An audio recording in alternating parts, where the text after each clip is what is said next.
Pourquoi vous ne le faites pas en Afrique? Pourquoi vous ne dites pas que Kagame ne soit plus président au Rwanda? Parce qu'il massacre des Congolais, lui. Voici comment le président Félix a humilié ce journaliste hypocrite français.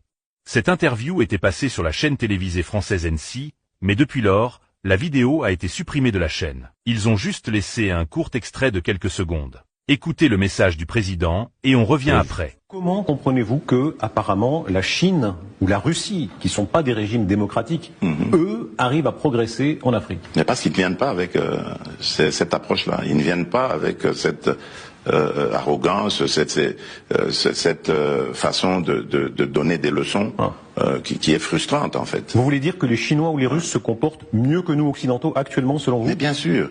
La Russie, vous avez condamné l'invasion de l'Ukraine par la Russie, mais vous revendiquez la liberté de traiter toujours avec la Russie, n'est-ce pas? Bien sûr, bien sûr.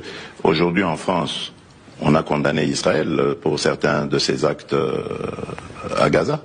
Est-ce que ça a empêché la France de garder ses relations avec Israël?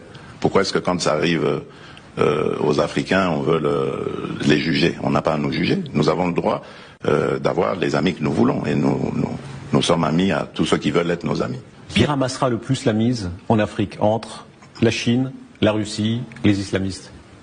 La Chine et la Russie, eux, ce sont des partenaires et qui viennent par la grande porte. Donc je pense que c'est eux qui rafleront plus la mise. Le fait que ce soit au détriment des démocraties ne vous gêne pas?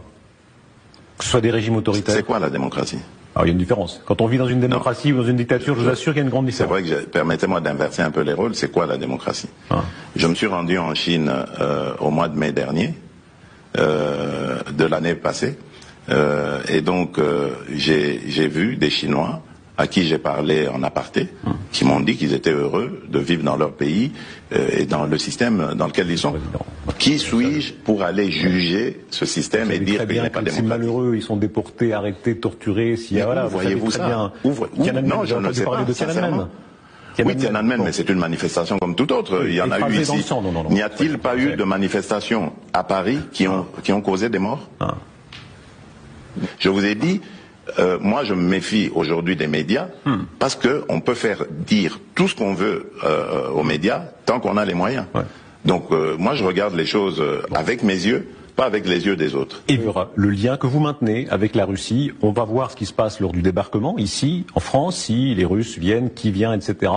Pour vous, est-ce que Vladimir Poutine peut rester pleinement dans le jeu international comme tout président? Pourquoi pas? Qui suis-je, moi, pour dire que Vladimir Poutine n'a pas le droit d'y être? C'est ça ce qu'on Après l'agression d'Ukraine. C'est ça qu'on vous reproche. Mais pourquoi vous ne le faites pas en Afrique? Pourquoi vous ne dites pas que Kagame ne soit plus président au Rwanda? Parce qu'il massacre des Congolais. Lui,